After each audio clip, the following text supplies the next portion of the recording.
8-year-old Tyler climbed into my truck after his weekly family dinner.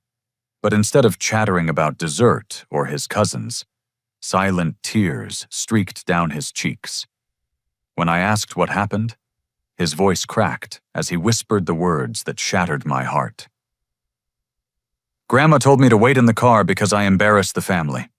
For 3 hours, my son had sat alone in 90-degree heat, while everyone else enjoyed the buffet inside. That night, I made a decision that would change everything between my parents and me forever." I pulled over into the parking lot of a gas station, my hands trembling on the steering wheel. Tyler sat beside me, still sniffling, his small fingers clutching the edge of his booster seat. The summer heat had left red marks across his forehead, where he'd pressed against the car window waiting for a family that had deliberately excluded him. "Tell me exactly what happened, buddy," I said, keeping my voice steady, despite the rage building in my chest. Tyler wiped his nose with the back of his hand. "We got to Golden Corral, and everyone was getting out of their cars. Grandma Dorothy looked at me and told you she'd handle everything while you went to park. Then she grabbed my arm really tight and said I needed to stay in the car because I might act weird around other people and make everyone uncomfortable." My heart sank deeper with each word. Did anyone else hear her say this? Aunt Patricia was right there. She just nodded and said it was probably for the best since Madison and Cooper were getting recognized for their honor roll achievements. Grandpa Frank gave me his old phone to play games on and said I'd be fine. I closed my eyes, remembering how my mother, Dorothy, had always been obsessed with appearances. Even as a kid, she'd criticized everything from my posture to my choice of friends. But I never imagined she'd turn that toxic perfectionism on my grieving son. "How long were you out there?" "Tyler," I watched the clock on the phone. 3 hours and 17 minutes. I got really thirsty, but all the doors were locked. Some people walking by looked at me funny, and I felt embarrassed sitting there alone. The image of my 8-year-old son trapped in a hot car while his own family celebrated without him made my stomach turn. Tyler had been struggling since his mother, Sarah, died 2 years ago. He'd become quieter, more sensitive sometimes, overwhelmed in social situations. Instead of supporting him through his grief, my parents had apparently decided he was an inconvenience. I thought about all the times I'd dropped Tyler off for these family dinners, grateful that my parents were maintaining a relationship with their grandson, while I worked extra electrician shifts to keep our heads above water. I'd been paying their mortgage payment of $850 every month since my father Frank's pension couldn't cover their expenses after the economy tanked. I also covered their car insurance at $240 monthly and helped with medical copays that averaged around $300 each month. Tyler, has anything like this happened before? He looked down at his sneakers. Last month at Aunt Patricia's barbecue, I spilled grape juice on my shirt.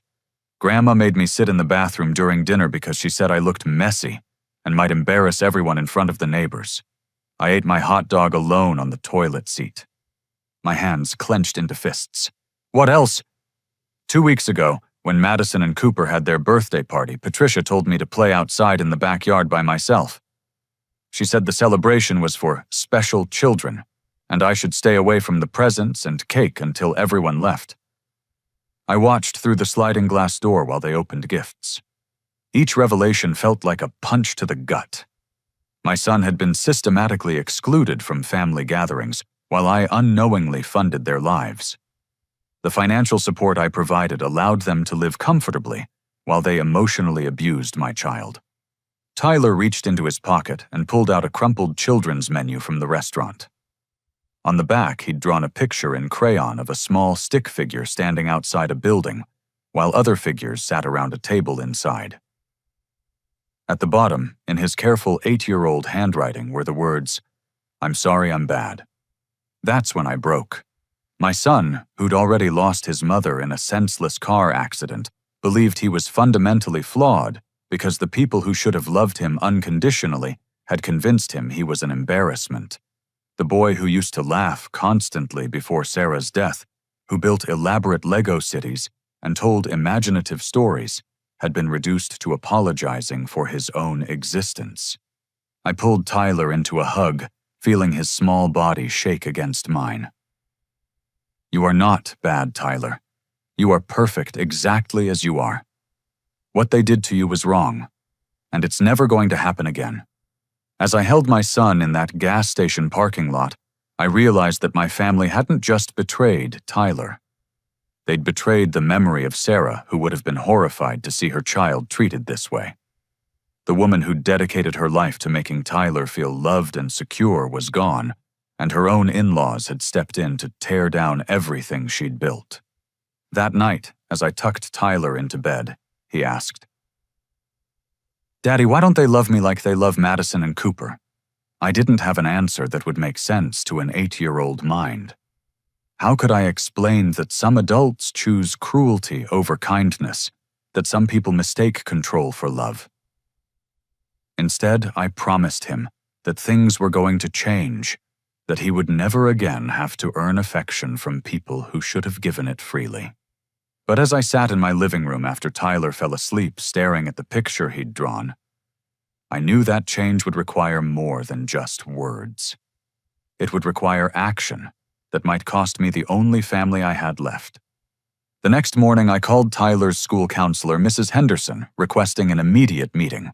She agreed to see me during her lunch break, and the conversation that followed opened my eyes to the full extent of the damage my family had caused. "I've been meaning to contact you, Mr. Abram," Mrs. Henderson said, settling into her chair across from me.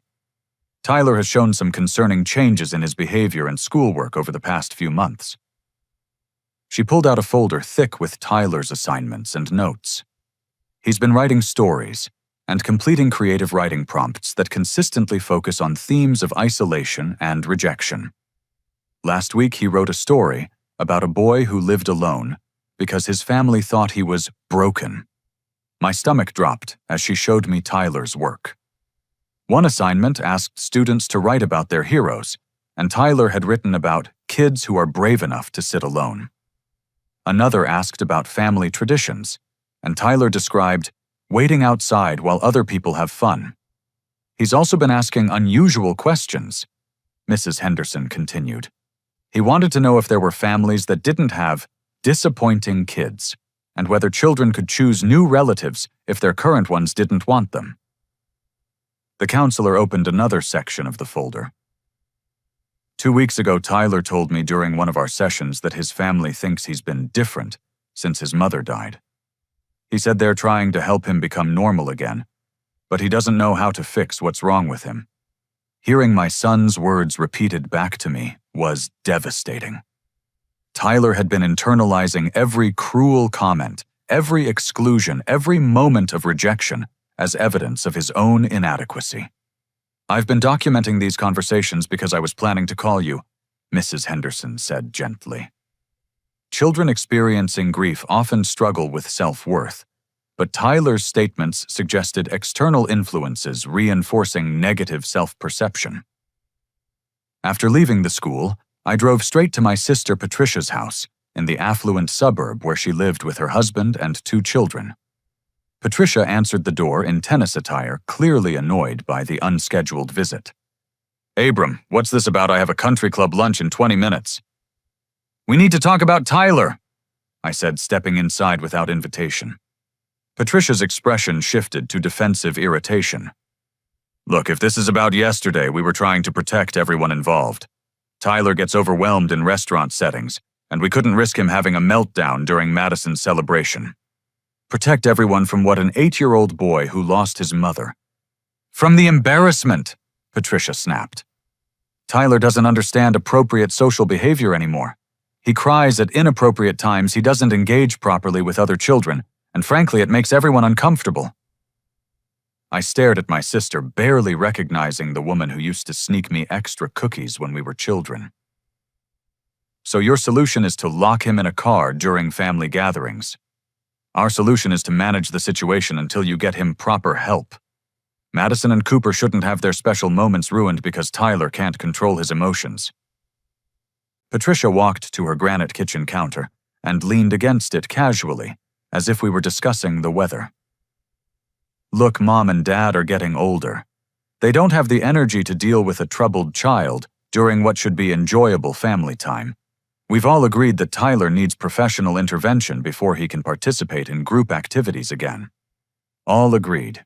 You mean you've been discussing this behind my back? We've been trying to help you see that you're in denial about Tyler's problems. You've been so focused on being the grieving widower that you haven't noticed how his behavior affects other people. The casual cruelty of her words left me speechless. This wasn't concern for Tyler's well-being. This was cold calculation disguised as family support. Last month, Tyler cried during Cooper's piano recital. Patricia continued. It was completely inappropriate and disrupted the entire performance. That's when we realized he can't handle public events anymore. He cried because the music reminded him of his mother. Sarah used to play piano for him every night before bed. Exactly. He's stuck in his grief and you're enabling it instead of helping him move forward. We think he might benefit from residential treatment where he can learn proper coping mechanisms. The suggestion of sending my son away hit me like a physical blow. They weren't just excluding Tyler from family gatherings. They were planning to remove him from my life entirely. As I prepared to leave, Patricia's phone buzzed with a text message. She glanced at it, and her face flushed slightly. Mom wants to know if you're planning to keep Tyler home from Sunday dinner this week. She's making Cooper's favorite meal to celebrate his science fair win.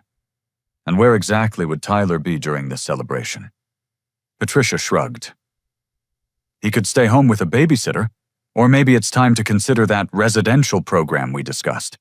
There's a place in Arizona that specializes in children with adjustment disorders. Walking back to my truck, I felt the full weight of their betrayal. My family had systematically convinced themselves that Tyler was the problem, that his grief was an inconvenience to be managed, rather than a natural response to devastating loss. They'd crafted a narrative where they were the reasonable adults making hard choices for everyone's benefit. But as I drove home, I realized that Patricia had accidentally revealed something important. They were coordinating these decisions, planning Tyler's exclusion in advance. This wasn't spontaneous management of difficult situations. It was deliberate emotional abuse disguised as family concern. That evening, I sat down with Tyler to ask more questions about his experiences with his grandparents and aunt. Each answer revealed another layer of systematic rejection. They'd been training him to accept isolation as normal, to believe that love was conditional on perfect behavior. Tyler mentioned that Grandma Dorothy often said things like, "Maybe next time you'll remember to behave properly," and "Your cousins don't have these problems because they know how to act right." Aunt Patricia had told him that some children need extra help learning how to be part of a family. As I listened to my son recount months of psychological manipulation, I realized that my financial support had been enabling their abuse. Every mortgage payment I'd made had allowed them to maintain their comfortable lifestyle while destroying my child's self-worth. Every insurance premium I'd covered had given them the security to treat Tyler as disposable. The most painful realization was that they'd been using Sarah's death as justification for their cruelty. Instead of helping Tyler navigate his grief, they'd weaponized it against him, treating his sadness as evidence of fundamental brokenness, rather than natural human emotion. That night, as Tyler slept, I began planning my response. If my family wanted to treat my son as expendable, they were about to learn that their financial security was equally fragile. 3 days after my confrontation with Patricia, my phone rang during breakfast. The caller ID showed Uncle Robert's number, and I answered expecting casual family conversation. Instead, I found myself in the middle of an intervention I hadn't requested. "Abram, your mother called me about Tyler's situation." Uncle Robert began without preamble. "She's deeply concerned about his behavioral issues and thinks you might need professional guidance to help him through this difficult period." I set down my coffee cup carefully. "What exactly did she tell you about Tyler's behavior?" "Well, she mentioned he's been having emotional outbursts during family gatherings, disrupting special occasions, and showing signs of serious adjustment problems since Sarah passed. Dorothy thinks he might benefit from residential treatment to help him develop better coping mechanisms." Uncle Robert continued with the tone of someone delivering difficult but necessary advice. She's worried that you're too close to the situation to see how much Tyler is struggling. Sometimes grief counseling isn't enough, and children need more intensive intervention. Has Tyler ever displayed problematic behavior when you've been around him? There was a pause. Well, I haven't seen him much lately. Dorothy mentioned he's been too unstable for family visits. But she's his grandmother, Abram. She knows children and she's raised successful kids. If she thinks Tyler needs help, maybe you should consider her perspective. After ending the call, I realized my mother had launched a comprehensive campaign to reframe Tyler's exclusion as necessary medical intervention.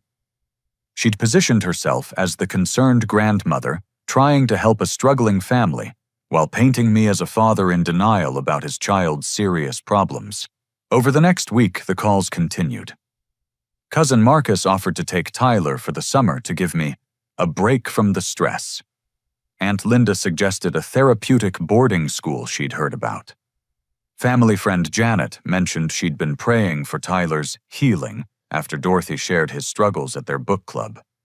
Each conversation revealed how thoroughly my mother had seeded the extended family with her version of events. According to Dorothy's narrative, Tyler was severely disturbed, I was overwhelmed and unable to cope, and drastic measures were needed to save us both from a deteriorating situation. The most devastating call came from Sarah's sister, Jennifer, who lived 2 hours away in Sacramento. She'd been trying to maintain a relationship with Tyler since Sarah's death, but her attempts had been systematically blocked.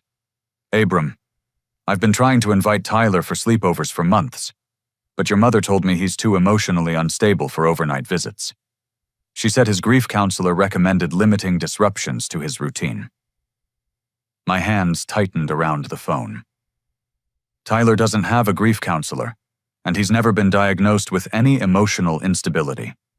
What but Dorothy sent me articles about childhood trauma and suggested I give you space to handle Tyler's treatment without additional family pressure. She said you were considering residential care. Jennifer's voice grew concerned. I've been sending birthday gifts and holiday packages through your parents' house since Dorothy said direct contact might overwhelm Tyler. Have you been getting them? No, we haven't received anything from you in over a year. The silence on the line stretched painfully. Abram, I've sent over $2,000 worth of gifts through your mother. Science kits, books, games, clothing. Everything went to their house because Dorothy insisted on screening Tyler's mail for potentially triggering content.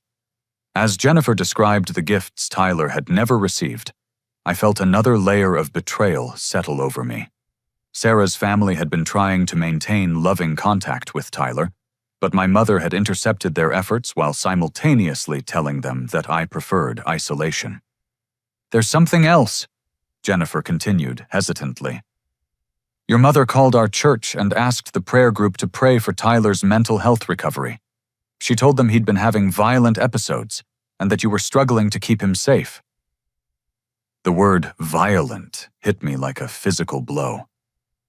Tyler had never shown even a hint of aggression. His response to grief had been withdrawal and sadness, not anger. But Dorothy had chosen the most frightening possible description to ensure maximum sympathy and minimum questioning. She also contacted Tyler's previous teacher from kindergarten claiming she was updating medical records. Mrs. Patterson called me afterward because she was confused. She remembered Tyler as a sweet, quiet child who'd never caused any problems. I hung up from Jennifer's call feeling dizzy with rage. My mother hadn't just excluded Tyler from family gatherings. She'd systematically destroyed his relationships with everyone who might offer him love and support. She'd isolated him from Sarah's family, while simultaneously building a case for his removal from my care. That afternoon, I drove to Tyler's school and requested a meeting with the principal. I needed to know if my mother's manipulation had extended into Tyler's educational environment. Principal Martinez listened carefully as I explained the situation, then pulled Tyler's complete file. No one from your family has contacted us about behavioral concerns, but we did receive a strange phone call about 3 weeks ago. She consulted her notes. A woman claiming to be Tyler's grandmother called asking about incidents involving emotional outbursts or disruptive behavior. She mentioned she was helping coordinate his care and wanted to ensure the school was properly supporting his special needs. What did you tell her? We informed her that Tyler is a model student who's never had disciplinary issues. He's quiet and sometimes seems sad, but his academic performance is excellent, and he gets along well with classmates and teachers. Principal Martinez frowned at her notes. The caller seemed surprised by our response. She asked if we were certain we were talking about the right child and suggested we might not be recognizing signs of underlying problems. The image of my mother questioning Tyler's teachers about non-existent behavioral issues filled me with fury. She'd been building a documentary case against my son, shopping for professional opinions that would support her narrative of his dysfunction.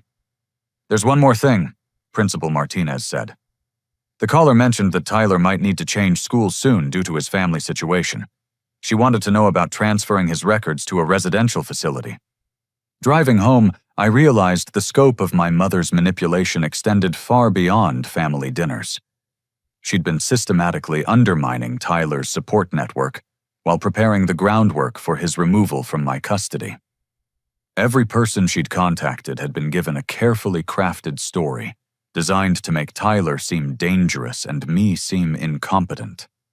The most chilling realization was that Dorothy had been planning this campaign for months. This wasn't a spontaneous reaction to Tyler's grief. It was a calculated strategy to reshape our family according to her preferences.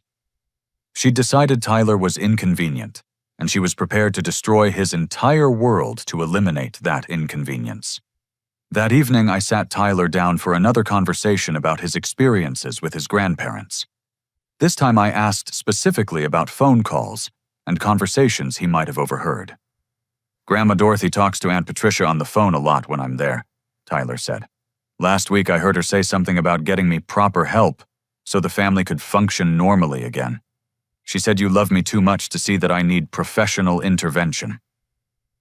My 8-year-old son looked up at me with eyes far too serious for his age. Daddy, what's professional intervention? Does it mean doctors are going to take me away from you? In that moment, I realized that Tyler had been living with the fear of abandonment for months. While I'd been working extra hours to support my parents financially, they'd been convincing my son that his removal from our family was not only possible, but necessary. The time for gentle conversations and family diplomacy had ended. My mother had declared war on my child, and I was finally ready to fight back. Saturday morning, I drove to the bank where I'd been automatically transferring money to my parents' account for the past 2 years. I needed to understand exactly how much I'd been contributing to people who were systematically destroying my son's emotional well-being. The bank manager, Linda Chen, pulled up my account history and printed detailed statements. As I reviewed the numbers, the scope of my financial entanglement became clear. Beyond the regular $850 mortgage payments, I'd covered emergency dental work totaling $1,200 appliance repairs, costing $800, and property tax payments of $2,000 over the past 12 months. You've transferred over $38,000 to this account in the past 2 years, Linda said, studying the printouts. That's a significant portion of your income. As I absorbed the total, my phone rang. Frank's number appeared on the screen, and I answered to find my father in a panic. Abram, thank God you picked up.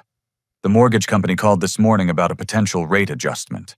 They want to discuss our payment capacity, and I realized we don't have any documentation of income beyond your monthly transfers. My father's voice carried the desperation of a man facing financial ruin. Son, we've been depending on your help for longer than I care to admit. Without your payments, we'll lose the house within 90 days. Your mother and I don't have any savings left after the medical bills and property maintenance. Dad, did you know that Mom has been telling people Tyler is mentally unstable? There was a long pause. She's concerned about the boy, Abram. We all are. He's been different since Sarah died, and Dorothy thinks he might need professional help to work through his grief properly. Different. How can you give me specific examples of problematic behavior you've personally witnessed? Another pause, longer this time. Well, I haven't spent as much individual time with Tyler lately. Dorothy handles most of the family interactions, but she's mentioned that he gets emotional at inappropriate times and doesn't respond well to social situations. My father's evasive answers revealed that he'd been accepting Dorothy's characterizations without independent observation. Like Uncle Robert and the other family members, Frank had been manipulated into supporting a narrative based entirely on my mother's reports. Dad, has Tyler ever been disruptive or inappropriate when you've interacted with him directly? No, Frank admitted quietly. He's always been polite and well-behaved around me, but Dorothy says he acts differently when more people are present. She thinks crowds trigger his emotional problems. After ending the call, I realized my father was trapped between financial necessity and moral conflict. He knew Tyler wasn't the problem child Dorothy described, but he couldn't afford to challenge her version of events because their survival depended on my continued financial support. An hour later, Patricia called with her own emergency. "Abram, I just got off the phone with Mom. She's hysterical about some mortgage situation. What's going on?" "I'm evaluating the family financial arrangements," I said carefully. "Well, you need to know that Mom and Dad have been helping us with Madison and Cooper's private school tuition. If something happens to their income, we won't be able to keep the kids in their current school." This revelation struck me like lightning. I'd been indirectly funding my niece and nephew's education, while my parents told everyone that Tyler was too problematic for family inclusion. My money had been supporting Patricia's children's opportunities while financing Tyler's exclusion from family life.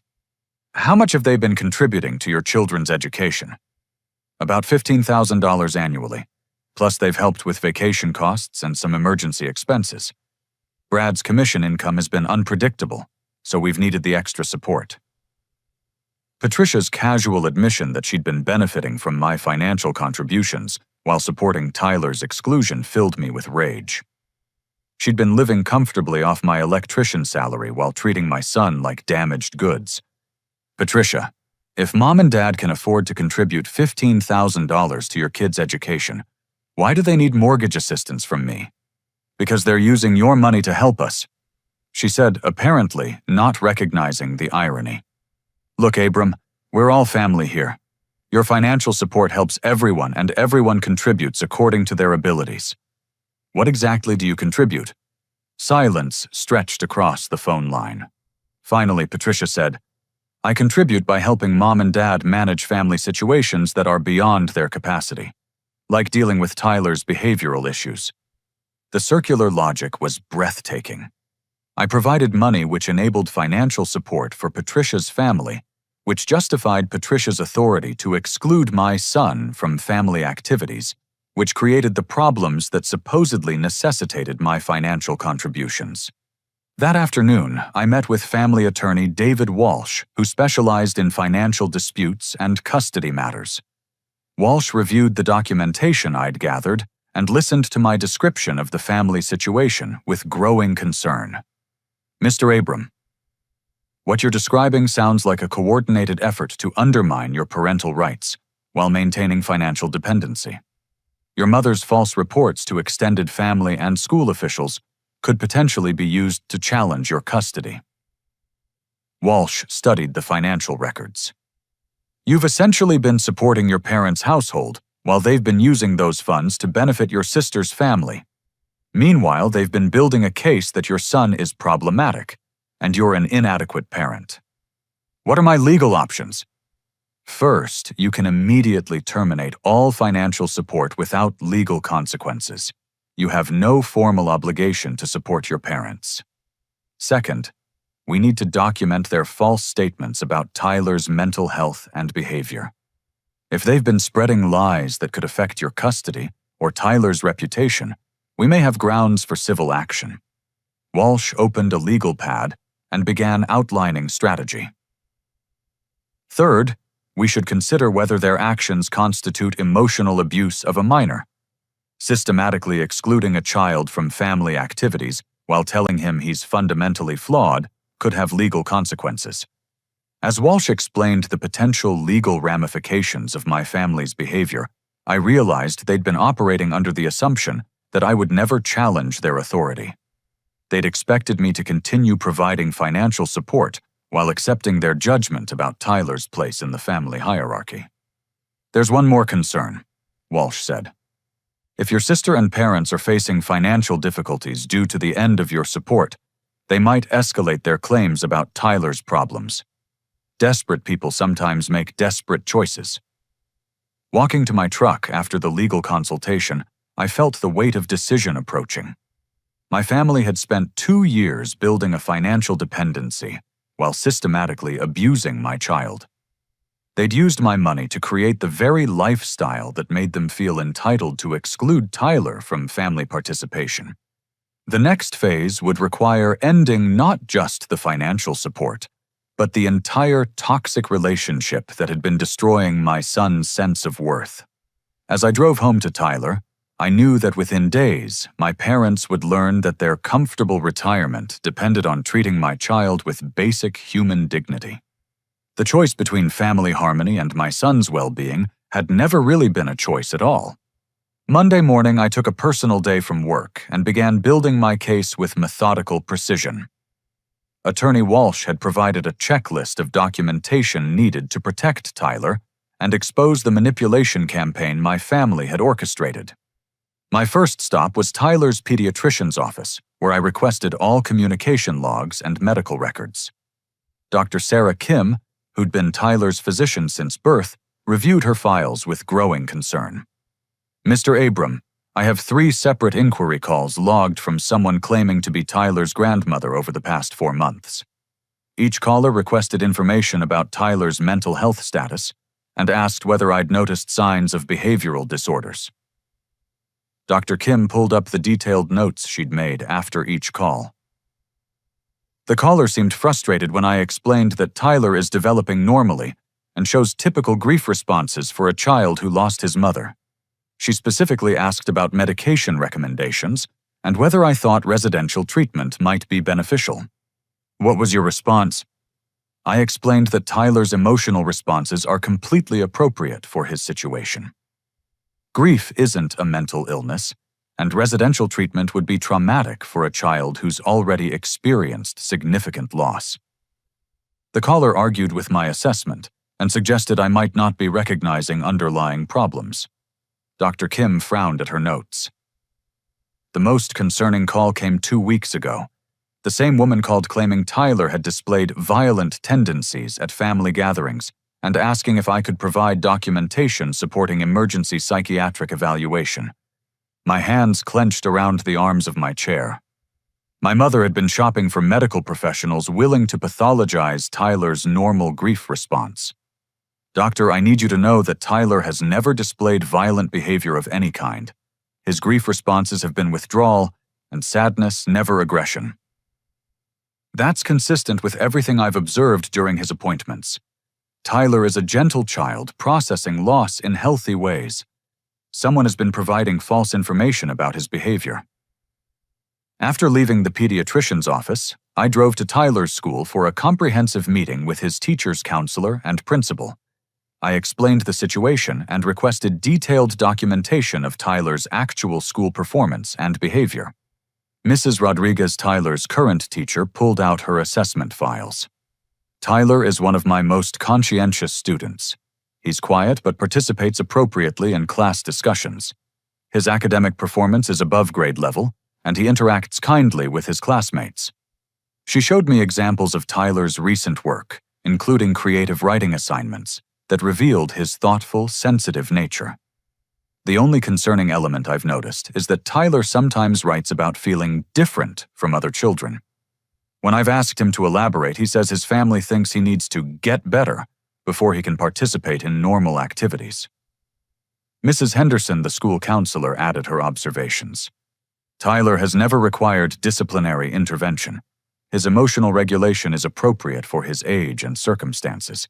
If anything, he's remarkably resilient considering his loss." Principal Martinez provided written statements from every teacher who'd worked with Tyler, unanimously describing him as well-behaved, academically capable, and emotionally stable. We'll provide whatever documentation you need to counter false claims about Tyler's school behavior. My next stop was Sarah's sister Jennifer's house in Sacramento. I'd called ahead to explain the situation, and Jennifer had prepared a comprehensive file of evidence showing my mother's interference in their relationship with Tyler. I saved every text message and email from your mother over the past 18 months. Jennifer said, spreading printouts across her dining room table. Look at the progression of her stories. The messages showed a clear pattern of escalation. Initially, Dorothy had simply suggested that Tyler needed time to adjust before visiting Sacramento. Within months, her messages described Tyler as struggling with behavioral issues that made travel inadvisable. By this year, she was claiming Tyler had been diagnosed with severe adjustment disorder and required controlled environment protocols. She convinced us that maintaining distance was therapeutic for Tyler, Jennifer said. We stopped pushing for visits because we thought we were helping his recovery process. Jennifer showed me photographs of the gifts she'd sent through Dorothy's house gifts Tyler had never received. Science kits, books, art supplies, and clothing totaling thousands of dollars had been intercepted and presumably discarded. The most manipulative part was how she positioned herself as Tyler's advocate, Jennifer continued. She claimed to be protecting him from overwhelming situations, while secretly ensuring he remained isolated from people who actually loved him. Jennifer's parents, Tyler's maternal grandparents, had driven down from Oregon to participate in our meeting. They'd brought additional evidence of Dorothy's interference, including recorded voicemail messages, where she'd discouraged their involvement in Tyler's life. She told us you preferred to limit Tyler's family connections during his treatment period, Tyler's maternal grandfather said. We respected what we thought were your wishes, but now we realize we abandoned our grandson when he needed us most. Sarah's family offered to provide sworn statements about Dorothy's deception and their willingness to support Tyler through legal proceedings if necessary. They also volunteered to testify about Tyler's actual behavior during the limited interactions they'd managed before Dorothy's interference. That evening, I called Uncle Robert to test whether family members were open to hearing the truth about the situation. Robert had always been more thoughtful than the rest of my extended family, and his response would indicate whether everyone had been completely manipulated. Robert, I need to ask you directly. During your personal interactions with Tyler, have you observed the behavioral problems Mom described to you? There was a long pause. Now that you mention it, I haven't actually spent time alone with Tyler in over a year. Dorothy always manages the family gatherings, and lately she's been saying Tyler isn't ready for group activities. What was Tyler like the last time you had a real conversation with him? Sweet kid. Quiet but polite and thoughtful. He asked me about my work as a carpenter and seemed genuinely interested in learning about building things. Robert's voice grew uncertain. Abram, are you telling me Dorothy's been misrepresenting Tyler's condition? I explained the situation carefully, providing specific examples of Tyler's actual behavior versus Dorothy's characterizations. Robert listened with growing alarm. Jesus, Abram. I've been spreading Dorothy's version to other family members because I trusted her judgment. If what you're saying is true, we've all participated in isolating a grieving child based on lies. Robert agreed to help document the true family situation and reach out to other relatives who'd been manipulated by Dorothy's campaign. He also offered to host alternative family gatherings where Tyler would be welcomed and celebrated. Wednesday morning, Walsh called with concerning news. Your mother contacted Child Protective Services yesterday, filing a formal report claiming Tyler is being neglected and showing signs of severe emotional disturbance. The blood drained from my face. What exactly did she report? According to CPS, she claimed Tyler has been displaying violent behavior. You've been refusing to seek appropriate medical care, and she's concerned for his safety and development. A caseworker named Amanda Torres is scheduled to visit your home Friday morning. Walsh's tone grew reassuring. Don't panic. We're prepared for this. Your documentation package proves Tyler's well-being and exposes your mother's manipulation campaign. This false report might actually work in your favor by demonstrating her willingness to weaponize child services against your family. What should I expect during the CPS visit? Complete honesty. Show Torres your evidence file. Let her interview Tyler in a comfortable setting.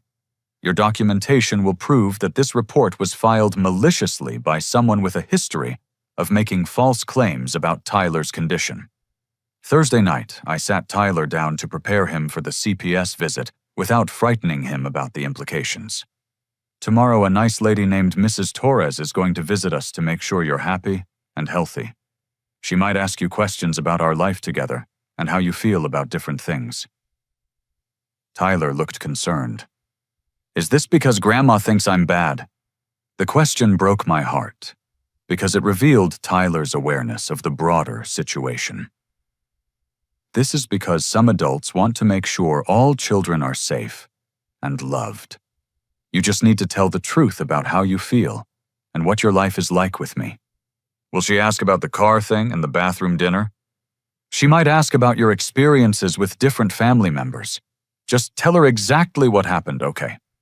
As Tyler went to bed, I realized that Friday's CPS visit would determine whether my family's manipulation campaign succeeded in destroying our life together. Everything I'd worked for since Sarah's death, every effort to create stability and love for my son, hung in the balance of one interview with a stranger who held the power to tear us apart. But as I reviewed the evidence file Walsh and I had compiled, I felt confident that the truth would prevail. Tyler's teachers, doctors, counselors, and Sarah's family all provided consistent testimony about his well-being and my competent parenting. Meanwhile, Dorothy's claims would crumble under professional scrutiny because they were based on deliberate lies rather than observed reality. The war my mother had started was about to end, but not in the way she'd planned. Friday morning arrived with unusual clarity, as if the universe had decided to provide perfect conditions for the most important conversation of my life. Amanda Torres arrived at our house at 10 o'clock. Sharp, a professional woman in her 40s, carrying a briefcase and wearing an expression of careful neutrality. Mr. Abram, thank you for accommodating this visit. I'm here to follow up on a report we received expressing concern about Tyler's well-being. I'd like to start by speaking with you privately, then meet with Tyler and finally observe your home environment. I led Torres to our living room, where I'd arranged the comprehensive documentation file Walsh and I had compiled.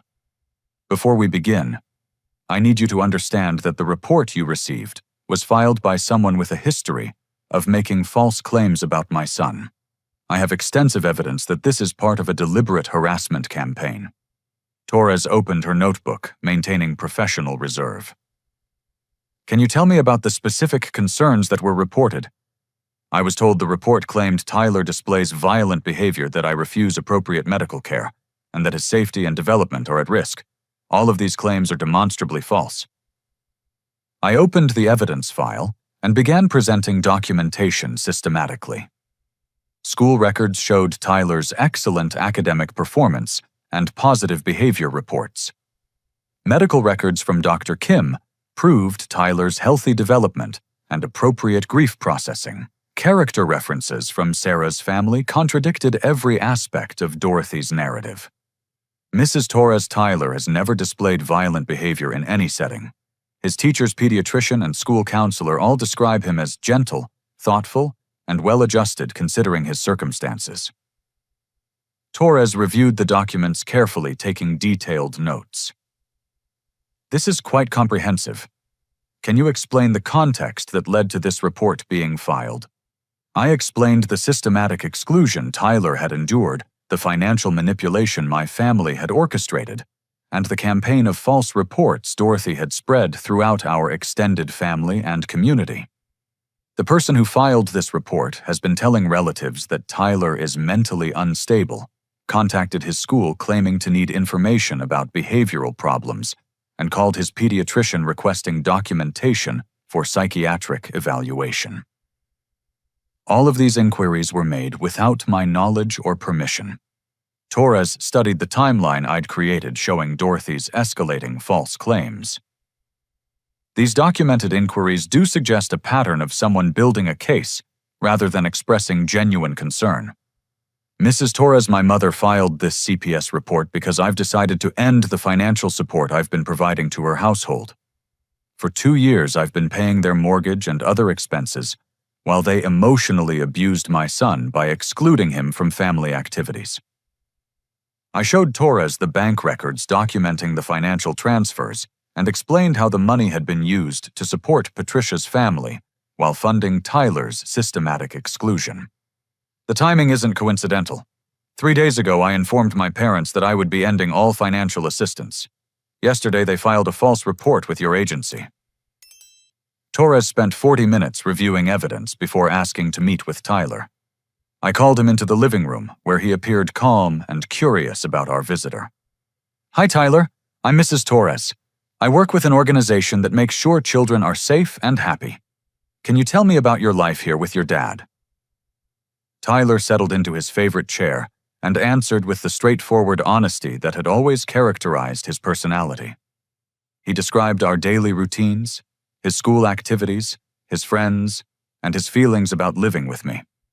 "Do you feel safe in your home?" "Yes. Dad takes good care of me. We cook together and read books and play games. He helps me with homework and listens when I'm sad about Mom." Torres asked about his relationships with extended family members, and Tyler's responses provided heartbreaking clarity about the abuse he'd endured. "Grandma Dorothy says I embarrass the family because I act weird since Mom died. Aunt Patricia says I'm different from Madison and Cooper because they know how to behave properly at family events." Tyler described the restaurant incident, the bathroom dinner, the birthday party exclusion, and multiple other episodes with matter-of-fact sadness. He wasn't angry or dramatic. He simply reported experiences that had taught him to expect rejection from people who should have loved him unconditionally. "How do you feel when these things happen?" "Sad, and confused because I don't know what I did wrong. Dad says I didn't do anything wrong, but they keep telling me I need to get better before I can be part of the family again." Torres asked Tyler to show her around our house, and he proudly gave her a tour of his room, pointing out his books, toys, and the photo of Sarah we kept on his nightstand. She observed him preparing his own snack, completing homework independently, and interacting with our neighbor's cat through the window. Tyler seems to be a healthy, well-adjusted child who's processing grief appropriately, Torres told me after Tyler returned to his room. His descriptions of family exclusion are concerning, but his relationship with you appears strong and supportive. Torres spent another 30 minutes observing our home environment, checking safety features, food availability, cleanliness, and Tyler's personal space. Everything met or exceeded child welfare standards. "Mr. Abram, based on my assessment today, I see no evidence supporting the concerns that were reported. Tyler appears to be thriving in your care, and your documentation raises serious questions about the motivations behind this report." Relief flooded through me, but Torres wasn't finished. "However, I am concerned about the pattern of false claims being made about Tyler's behavior. If these reports continue, it could constitute harassment of your family. I'd recommend documenting any future incidents and considering legal action if the pattern persists." Torres explained that she would be closing the case with a finding of unfounded, and that Dorothy's report would be flagged in their system as potentially malicious. If future reports were filed by the same person, they would be viewed with extreme skepticism. I'll also be contacting the reporting party to discuss our findings and make clear that filing false reports is a serious offense that can result in criminal charges. After Torres left, I called Walsh to report the successful resolution of the CPS investigation. He was pleased but warned that Dorothy's desperation might lead to escalation. "People like your mother don't accept defeat gracefully. When manipulation fails, they sometimes resort to more extreme measures. Be prepared for her to increase pressure on family members or attempt more dramatic interventions." That afternoon, my phone began ringing with calls from family members who'd apparently been contacted by Dorothy in a panic. She was mobilizing everyone she'd previously manipulated, trying to convince them to pressure me into maintaining financial support. Uncle Robert called first. Dorothy reached out saying you're having some kind of breakdown and making irrational decisions that will hurt the whole family. She wants me to organize an intervention. What did you tell her? I told her I'd spoken with you recently and you seemed completely rational. I also mentioned that you'd raised some concerning questions about Tyler's treatment. She got very defensive and hung up. Patricia called an hour later, her voice shrill with panic. Mom says you're destroying the family over imaginary problems with Tyler. She thinks you might be having a mental health crisis and need professional help. Patricia, a CPS caseworker, spent 3 hours investigating Tyler's welfare today. She found no evidence supporting any of the concerns your mother reported. In fact, she expressed concern about the pattern of false claims being made against our family. The silence that followed was telling. Patricia hadn't expected the CPS investigation to exonerate me completely. Look, maybe we all overreacted about Tyler's behavior, she said finally. Kids go through phases, and he's probably growing out of whatever issues he was having. Can't we just go back to normal family activities? Normal for whom Tyler spent 3 hours locked in a car while you celebrated Madison's achievements. That's not normal. That's abuse. Don't be so dramatic. We were trying to manage a difficult situation. Maybe we made some mistakes, but we can do better going forward. Patricia's attempt to minimize months of systematic exclusion as mistakes revealed that she still didn't understand the severity of what they'd done to Tyler. That evening, Tyler asked about the day's events. Was Mrs. Torres checking to see if I'm as bad as Grandma says? Mrs. Torres was making sure you're safe and happy. She told me you're a wonderful boy who's doing great despite missing Mom so much. Tyler thought about this for a moment. Does this mean I don't have to sit in cars anymore during family dinners? You're never going to be excluded from anything because of who you are. If people can't accept and love you exactly as you are, then we'll find people who can. As Tyler went to bed, I realized that tomorrow would bring the final confrontation with my parents. The CPS investigation had failed, their manipulation campaign was unraveling, and their financial security was about to disappear. Dorothy's last card had been played and lost. Now she would learn that the price of abusing my child was losing everything I'd been providing to make her comfortable retirement possible. Saturday morning, I drove to my parents' house carrying a folder containing bank statements, a letter from Attorney Walsh, and copies of all the documentation that had proven Tyler's well-being to CPS. The autumn air felt crisp with possibility, and for the first time in months, I felt completely certain about the path forward. I knocked on their front door and waited calmly as Dorothy answered, her face immediately shifting to defensive anger when she saw me. Abram, if you're here to cause drama about yesterday's misunderstanding with that government woman, I don't want to hear it. We were only trying to help Tyler get the support he needs. May I come in? We need to discuss the financial arrangements and your relationship with Tyler. Dorothy stepped aside reluctantly, and I found Frank sitting at their kitchen table reading the newspaper. He looked up nervously as I entered, clearly aware that this conversation would determine their immediate future. Dad, Mom, I'm here to inform you that I'm ending all financial support effective immediately. No more mortgage payments, insurance premiums, medical copays, or emergency assistance. The color drained from Dorothy's face. You can't be serious. We depend on that money to survive. Your father's pension barely covers our basic expenses. You should have considered that before systematically abusing my son and filing false reports with Child Protective Services. I opened my folder and placed the CPS case closure document on their table. Mrs. Torres spent 3 hours investigating Tyler's welfare yesterday. She found zero evidence supporting any of your claims. In fact, she expressed concern about the pattern of false reporting and warned that future incidents could result in criminal charges. Frank picked up the document with shaking hands. Criminal charges? Filing false reports with CPS is a felony in California. Attorney Walsh is documenting every instance of harassment and defamation you've directed toward my family. If it continues, we'll pursue both criminal and civil remedies. Dorothy's defensive anger crumbled into desperate panic. Abram, you're overreacting to family disagreements. We can work through this. Tyler is welcome at family gatherings going forward. Tyler has always been welcome everywhere loving families gather. The problem was never with Tyler's behavior. It was with your decision to treat a grieving child as an embarrassment to be hidden away. I pulled out copies of the school records, medical reports, and character references that had been presented to CPS.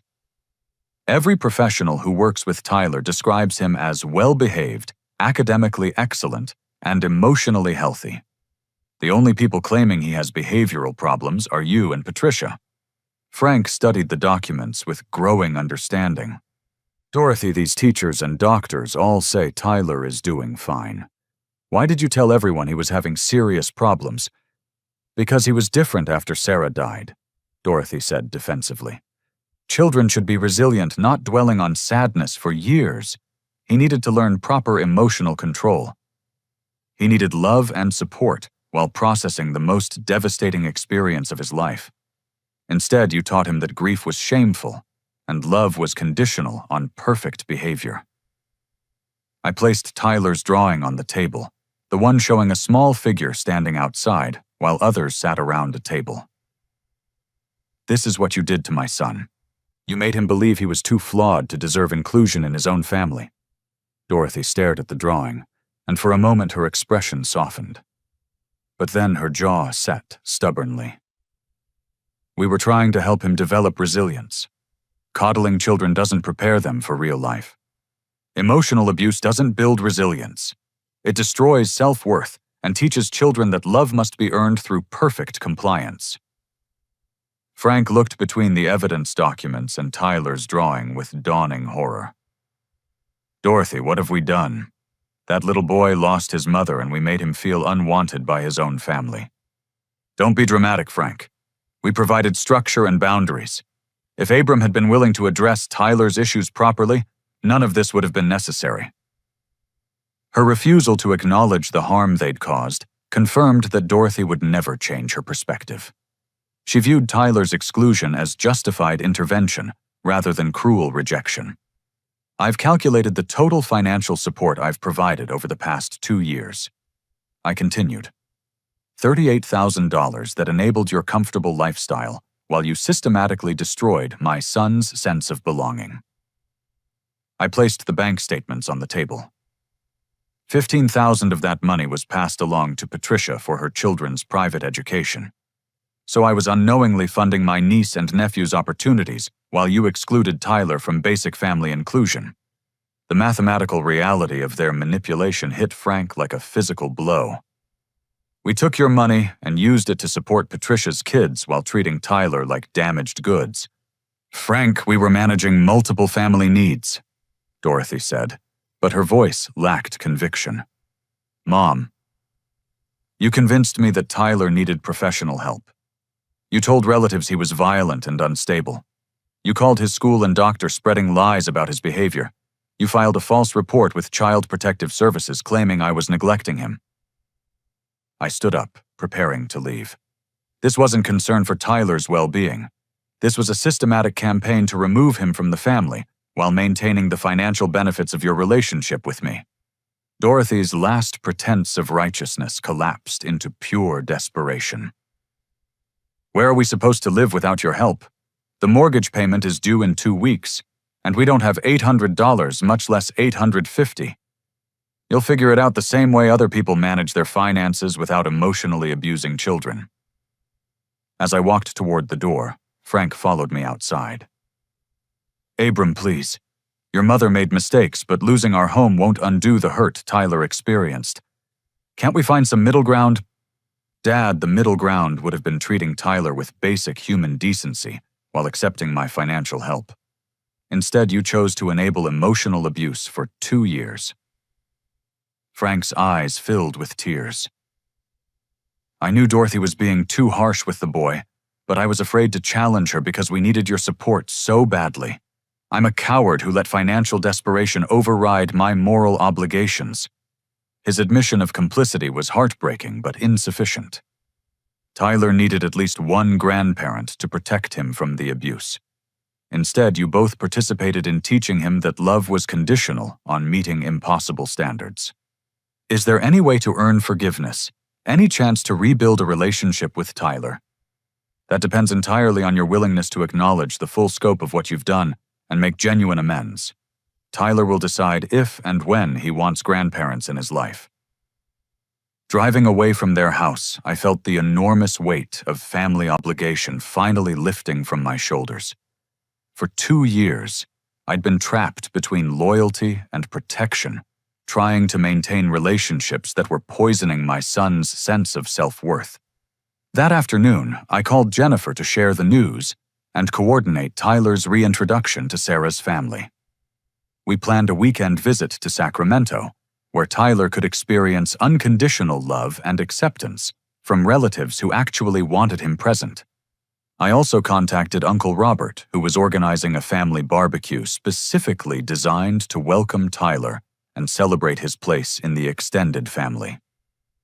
Robert had spent the week calling relatives, explaining Dorothy's manipulation, and ensuring that future gatherings would center around inclusion rather than exclusion. Sunday morning, Tyler and I attended church services, where Carol had arranged for the congregation to formally welcome Tyler as a valued member of their community. The pastor spoke about the importance of protecting vulnerable children and creating inclusive families built on love rather than conditions. Over the following weeks, Tyler's transformation was remarkable. With the toxic influence of Dorothy and Patricia removed from his life, his natural resilience and joy began to emerge. He started sleeping better, laughing more frequently, and engaging confidently with classmates and teachers. His grades already good improved to exceptional levels. He joined the school science club and began taking piano lessons, reconnecting with his mother's musical legacy without shame or apology for his emotional responses. Most importantly, Tyler stopped apologizing for his own existence. He no longer asked if he was acting weird or worried about embarrassing people with his presence. The child who'd drawn pictures of himself standing alone outside family gatherings began creating artwork showing himself surrounded by people who celebrated his uniqueness. 6 months later, Patricia reached out requesting a conversation. Her family's financial situation had deteriorated significantly after losing Dorothy and Frank's support, and she'd been forced to confront the reality of her actions toward Tyler. "I owe you and Tyler an enormous apology," she said during our carefully structured meeting at a neutral location. "I got caught up in Mom's narrative about Tyler being problematic, and I let my own financial stress override my moral judgment." Patricia's acknowledgement was a beginning, but rebuilding trust would require consistent demonstration of change rather than words. Tyler would decide if and when he wanted a relationship with his aunt, and that decision would be respected regardless of family pressure. Meanwhile, Dorothy and Frank's situation had stabilized at a much lower standard of living. They'd downsized to a small apartment and learned to live within their actual means. Dorothy continued to maintain that her treatment of Tyler was justified, but Frank had begun therapy to address his role in enabling the abuse. A year later, Tyler stood before his 4th grade class presenting his family tree project. Instead of apologizing for a complicated family situation, he proudly described the network of love and support that surrounded him: his father, Sarah's family, Uncle Robert's branch of the paternal family church community members, and neighbors who'd become chosen family. "Some people think families have to look a certain way," Tyler said with confidence that would have been impossible 2 years earlier. "But I think families are just groups of people who love each other no matter what." That evening, as I tucked Tyler into bed, he asked, "Dad, do you think Mom would be proud of how we handled everything with Grandma Dorothy? I think Mom would be amazed by your strength and proud of the kind, thoughtful person you're becoming despite facing such difficult challenges." Tyler smiled with the quiet confidence of a child who knows he's unconditionally loved. "I'm glad we chose the people who choose us back. The journey from that tearful evening in the gas station parking lot to Tyler's confident self-acceptance had required the most difficult decision of my life. Choosing my son over family loyalty protection, over financial security, and truth over comfortable lies had seemed impossible at the time. But watching Tyler thrive in an environment built on authentic love rather than conditional acceptance, I realized that some choices aren't really choices at all. When someone you love is being harmed, there's only one right path forward, regardless of the cost. Tyler learned that love doesn't require earning or maintaining through perfect behavior. He discovered that healthy families celebrate differences rather than demanding conformity. Most importantly, he experienced the life-changing power of being chosen and protected by someone who put his well-being above all other considerations. The greatest lesson came not from the pain of family betrayal, but from the healing that followed when we chose to build our lives around people who genuinely valued our presence. Tyler's story became one of resilience recovery and the profound impact of unconditional love in helping a child reclaim his sense of worth. As I reflect on this experience, I want to ask you something that might resonate with your own family relationships. Have you ever had to choose between keeping peace with relatives and protecting someone you love from their harmful behavior? Sometimes, the most loving thing we can do is set firm boundaries, even when it comes at great personal cost. Your thoughts and experiences matter, so please share them in the comments below. If this story moved you or reminded you of the importance of protecting vulnerable family members, please like this video and subscribe for more real-life stories about family courage and healing. Share this with anyone who might need to hear that choosing love over loyalty is sometimes the bravest decision we can make. Thank you for listening, and remember that every child deserves to be celebrated exactly as they are.